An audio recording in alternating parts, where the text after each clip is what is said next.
Kepala Pusat Data Informasi dan Humas Badan Nasional Penanggulangan Bencana Sutopo Purwonugroho mengatakan ketinggian air di pintu air Katulampa malam tadi adalah 220 cm atau siaga 1. Dampaknya adalah sejumlah wilayah di DKI Jakarta akan kembali terendam banjir termasuk Kampung Pulo, Jakarta Timur.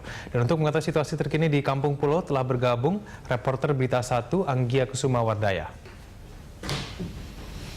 Ya, Anggia, setelah Katulampa dinyatakan siaga 1, bagaimana perkembangan ketinggian air di Kampung Pulo saat ini?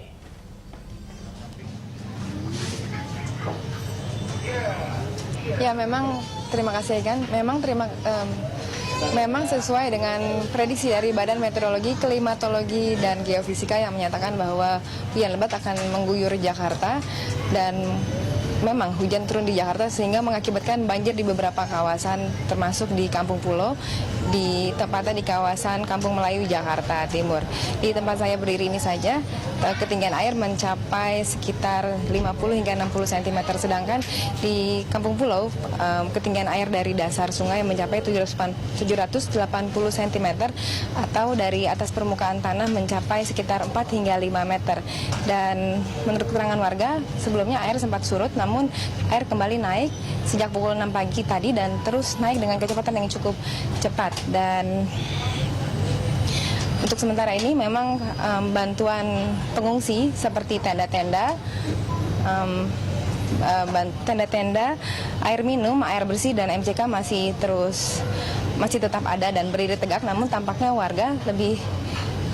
beberapa warga memilih untuk tetap menggunakan air di banjir ini sebagai MCK ataupun untuk bersih-bersih. Dan selain itu yang berjaga juga adalah petugas pemadam kebakaran, termasuk diantaranya perahu untuk evakuasi. Dan karena Katulampa mencapai siaga 1 pada malam tadi, maka ketinggian air akan terus naik dan diprediksi pukul 11 nanti siang akan mencapai puncaknya.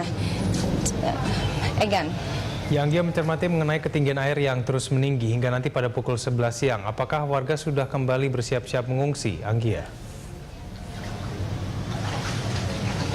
Ya, memang warga sejak diumumkan oleh pengeras suara pada pukul 12 malam tadi, sebagian warga yang sebelumnya telah kembali ke rumahnya kembali mengepak pakaian untuk kembali mengungsi ke pengungsian ataupun ke tempat pengungsian yang mereka pilih.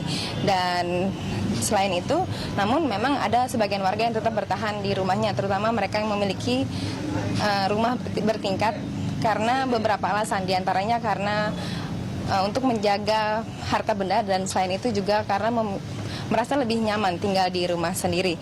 Dan untuk sementara ini evakuasi masih berlangsung dan pagi tadi saja terdapat satu keluarga, yaitu ibu, bapak, dan satu anaknya yang dievakuasi karena sakit. Egan. Baik, terima kasih Gia. Anggia Kusumawardaya melaporkan langsung dari Kampung Pulo, Jakarta Timur.